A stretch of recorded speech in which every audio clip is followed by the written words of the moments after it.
Bonjour à tous. Alors pendant l'annulage de septembre, je n'ai pas eu le temps de faire une vidéo. Alors c'est pour ça que j'ai décidé de vous en faire une autre sur ce qui se passe après, c'est-à-dire sur l'alimentation des brebis et l'engraissement des agneaux. Allez, c'est parti, bonne vidéo à tous. Pour donner le feu aux brebis, chez nous on utilise à 100% la technique du libre service. Alors le libre service, qu'est-ce que c'est? En fait, ça consiste à mettre tout simplement les bottes de foin donc dans ces râteliers en bois que vous voyez là. Donc c'est du fait maison. Alors le libre service a ses avantages et ses inconvénients. Alors comme avantage, on va dire que c'est un système très basique. Il suffit d'avoir un petit tracteur et de mettre les bottes dans ces râteliers. Donc au niveau des charges, c'est très réduit, c'est un avantage pour ça. Ensuite, ça a quand même quelques inconvénients. Alors on parle souvent des refus qui sont plus importants. Alors nous on a refait tous nos râteliers pour limiter ce problème-là. Alors on n'est pas trop embêté avec ça. Deuxièmement, les brebis ont quand même parfois du mal à manger, c'est-à-dire qu'il faut faire attention aux bêtes qui sont dominantes et les bêtes qui sont dominées. Puisqu'il n'y a pas de la place pour tout le monde, c'est une sorte de relayage en fait qui se fait autour de ces râteliers. Alors le libre service pour moi ça a quand même un inconvénient assez important. C'est-à-dire qu'il faut entrer dans le paddock pour soigner les brebis. C'est pas comme les bergeries avec un grand couloir sur le côté où on peut alimenter les bêtes sans galérer à aller avec. Alors c'est pour ça que des fois on est obligé de sortir les brebis dans une parcelle pour donner des bottes. Puisqu'en fait on ne peut pas passer avec le tracteur quand il y a les brebis. Alors ici c'est pas compliqué, le paddock n'est pas très large. Alors quand j'ouvre le râtelier, je coince les brebis derrière. Et là je galère pas trop. Alors le libre service a quand même un gros avantage, c'est qu'on n'est pas obligé d'y passer tous les jours, j'ai envie de dire, pour donner le foin. Par exemple ici dans ce lot il y a 55 brebis. Et ce matin je vais mettre 2 bottes de foin et je sais que je vais être tranquille pendant 2 ou 3 jours. Donc voilà, le jour où il n'y a pas besoin de donner de foin, c'est assez rapide pour soigner. Il y a juste en fait à leur donner la ration sur les auges qui sont dans les auges qui sont sur le côté. Alors ici, comme vous pouvez le voir, le bâtiment est assez ancien. Alors vous voyez que la porte n'est pas très haute et je peux pas soigner avec le John Deere. Alors je suis obligé de faire ça avec le petit IH. Voilà, mais vraiment super pratique pour ça.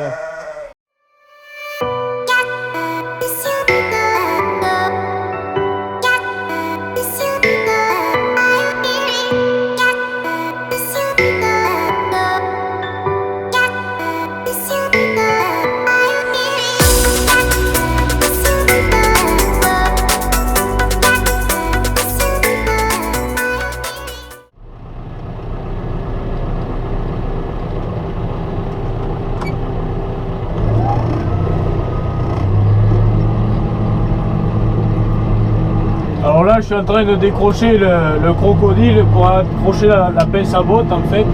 Parce qu'avec le petit tracteur j'ai que la pique arrière et je peux attraper que les bottes qui sont sur 2 rangs. Et là il faut que j'attrape la griffe pour descendre les bottes qui sont en hauteur. Donc là je suis obligé d'utiliser ce tracteur. Alors chez nous, à part l'hangar où on stocke la paille, l'hangar où on met le foin, les 2 hangars où on met le foin sont des hangars qui sont fermés. Donc c'est un peu galère pour choisir le foin. Alors là, comme on a beaucoup de brebis qui allaitent en ce moment, je prends le foin d'ici parce que je sais qu'il est assez bon. Voilà, alors comme le besoin des brebis est élevé au moment de l'allaitement, j'essaie de leur choisir du bon foin. Cet automne, nous avons eu beaucoup de naissances. Alors chez nous, on n'a pas un bâtiment assez grand pour faire toutes les mises bas au même endroit. Alors on se retrouve avec des brebis et leurs agneaux dans 4 bergeries différentes. Alors on galère un peu pour soigner, on va dire, puisque le mélange pour les agneaux, il faut tout le porter à la main. C'est assez loin de là où on le prépare. En plus, le mélange, on le fait à la main, on n'a pas de machine. Les rations des brebis, c'est pareil, c'est à la main. Donc, c'est pas le temps qu'il faut, mais ça fait qu'on remue beaucoup de poids et c'est assez pénible physiquement. Mais bon, on fait avec ce qu'on a. Alors ici, c'est l'endroit où on prépare les fameuses rations. Alors ici, c'est un silo où on stocke l'aliment qu'on achète pour les agneaux. Et derrière, on a 2 silos qu'on remplit d'orge à la moisson. Alors là, donc, je prépare l'aliment pour les agneaux. Alors, je vous en ai déjà parlé un peu. On le mélange à peu près moitié-moitié avec l'orge qu'on produit, cet aliment. Alors en fait ce qu'on recherche c'est donc d'engraisser les agneaux avec cet aliment-là, ce mélange. Alors à peu près l'équilibre alimentaire au niveau de la protéine c'est 17%. Alors l'orge apporte à peu près 10% et l'aliment 23%. Donc mélangé ça fait à peu près 17% pour avoir une ration équilibrée. Alors ici c'est un lot de brebis doubles aussi, donc elles ont 2 agneaux, c'est là. Alors là je vais leur donner le grain ici, toujours pareil. Alors je vais les coincer au cornadis. je vais mettre les agneaux dans leur parc au fond et je vais en profiter du temps que j'aurai pas de bêtes au milieu du paddock pour mettre la botte de foin avec le petit tracteur. Alors ces brebis, je donne un mélange d'orge et d'avoine. Alors en fait les agneaux ils mangent de plus en plus puisqu'ils grandissent. Alors ce qu'on donne en plus aux agneaux, on le donne en moins aux brebis puisqu'en fait elles ont moins besoin de produire du lait pour alimenter les agneaux. Donc on équilibre en fait, le plus qu'on donne aux agneaux, on le donne en moins aux brebis. Alors on donne à peu près à chaque brebis 250 grammes matin et soir pour les doubles et à peu près 200 grammes pour les simples matin et soir.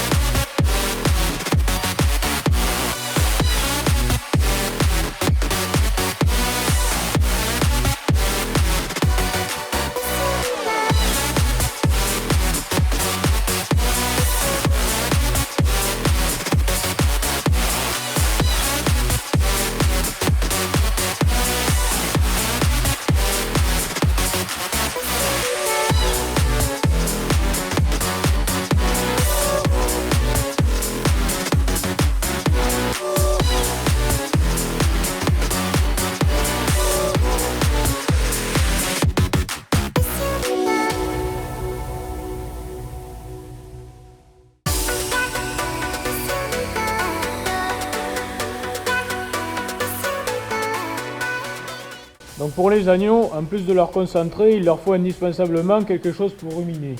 Alors on utilise soit de la paille, soit du foin. Alors moi je préfère faire avec de la paille parce que c'est plus fibreux que le foin. Alors le rôle de cette paille en fait, c'est de maintenir un pH de 6,5 à peu près dans le rumen. Le rumen c'est là où est digéré le concentré, pour maintenir la bonne santé animale. Alors le rôle de cette paille, c'est aussi de piquer le rumen. Alors le fait de piquer le rumen, ça le fait se développer, et ce qui fait que l'agneau, ça va améliorer sa capacité d'ingestion, c'est-à-dire que l'agneau va manger plus de concentré et se développer plus vite. Alors comme vous le savez, l'hangar où on stocke la paille n'est pas situé dans la ferme. Alors là je suis avec le tracteur, donc je vais prendre 2 bottes, comme ça m'évitera de faire 2 allers-retours.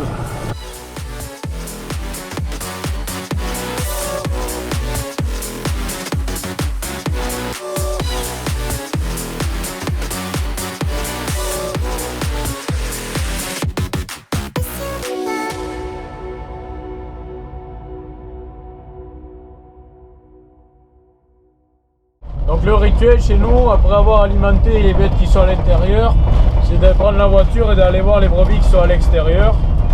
Alors on est début novembre, mais il y a encore un peu d'herbe. Alors on essaie de laisser un maximum de brebis à l'extérieur pour essayer d'économiser les stocks. Alors actuellement il y a 2 troupeaux qui sont en plein air intégral, donc le jour et la nuit ils sont dehors. Et après on a les agnelles qui sortent la journée et qui sont à l'intérieur la nuit. Voilà. Alors là je me trouve avec un des 2 troupeaux donc, qui sont à l'extérieur. Alors c'est un lot de 67 brebis, donc elles avaient agnolé au mois de mai, donc maintenant elles sont au repos, il y a très longtemps que les agneaux sont vendus. Alors elles vont relutter l'année prochaine au mois d'avril pour agnoler au mois de septembre.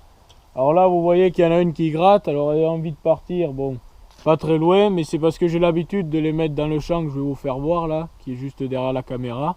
Il y a un peu d'herbe, elles se plaisent bien, alors je vais les mettre de suite, comme ça elles seront contentes. Alors là je viens de faire passer donc les brebis dans ce petit champ. Alors ici c'est pas très grand ce petit champ, alors je viendrai les refaire passer là où elles étaient ce soir parce qu'il y a la tonne en haut, on n'amène pas la tonne à chaque champ, ça serait trop de boulot.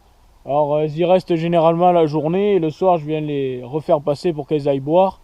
Alors elles peuvent quand même passer facilement une journée sans boire parce qu'il fait moins chaud maintenant début novembre et puis l'herbe est humide le matin ou le soir, donc les brebis ne boivent pas beaucoup.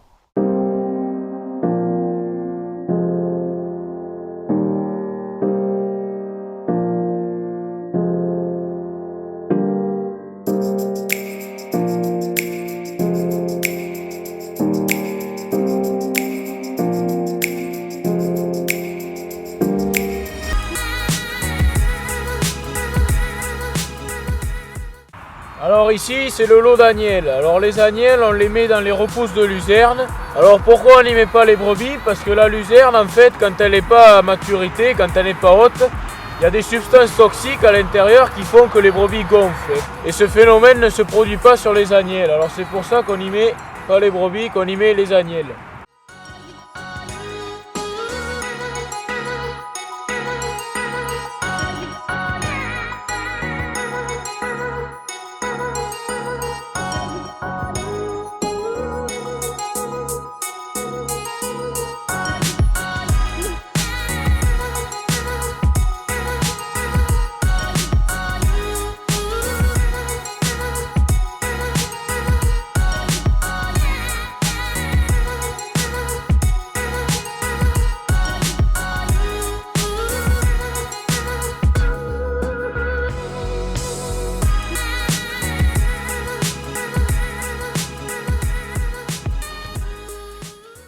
sont les brebis gestantes qui ont l'agnelage de prévu au mois de janvier qui sont en train de manger ce colza.